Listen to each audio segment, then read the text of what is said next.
I'll mention three. There are three types of works recorded in the New Testament. The first, the works of the law. The works of the law. The law of Moses. Right.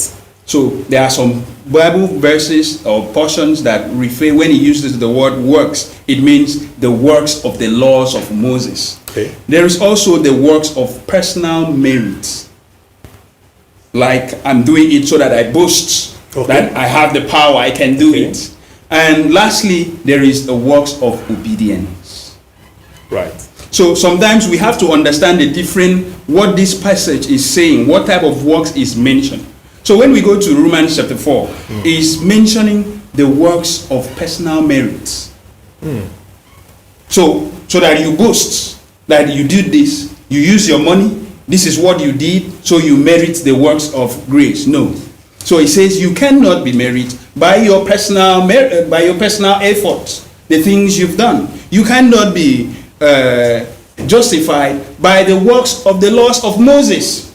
But you can be justified. You are justified by the works of obedience. Okay. So James chapter 2 specify that the works of obedience is needed. Let me also say this. Say because just before you say, I want you to, in the course of this saying, now say something about or talk about the aspect of obedience in works that now leads to grace. When we mention the word grace, three things is involved. Number one, we have grace. Number two, we have faith. And we have works. And you cannot separate those three. So for grace to work, there is faith. There is a place of faith. And there is a place of works.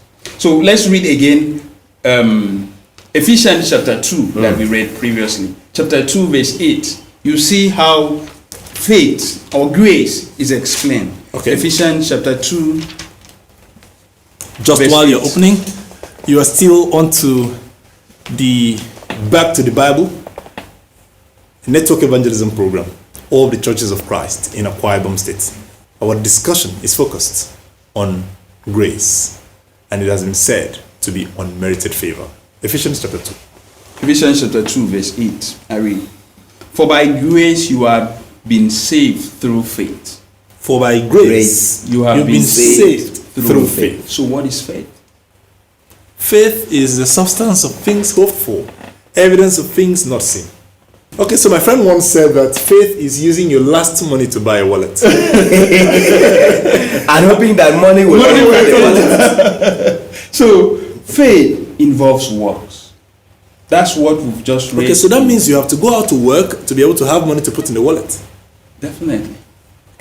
So let me comment. Okay. So that means, you see, the explanation that we've got about works in three phases are very, very important. Yes. Now, but when we talk about salvation, grace, salvation, and work, you know that Unyeme was asking whether the place of work. Yes, the place of the work. place of work here is salvation. The place of work here is obedience. Obedience. You know, I explained the works in three verses. Right. I say laws of Moses, personal merit, and obedience. So for us to enjoy the grace of God, there is a place of obedience. So there's grace of God available, and you are not going to pay for it. You are not paying but for it. Because you are not a robot, there you is have a place to of obey obedience. certain things and move towards enjoying the grace of God.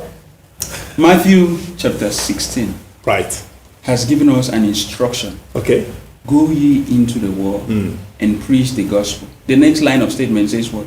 Whosoever.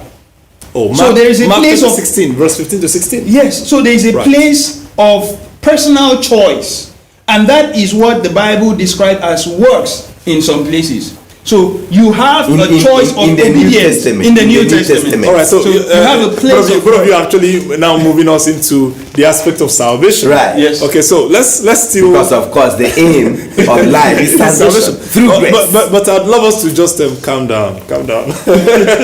All right, so we're talking about grace, unmerited favor. And gradually we are jumping into the aspect where you have to do something to be able to obtain that grace, from God. And you've taken me down to salvation. Should we say, do something in order to benefit from the existing reservoir of grace? I love the word obtain. Okay. Obtain. You let me ask you this. You take in totality, in full. Okay, so now let's go down into salvation. Let me ask you this, women. Okay.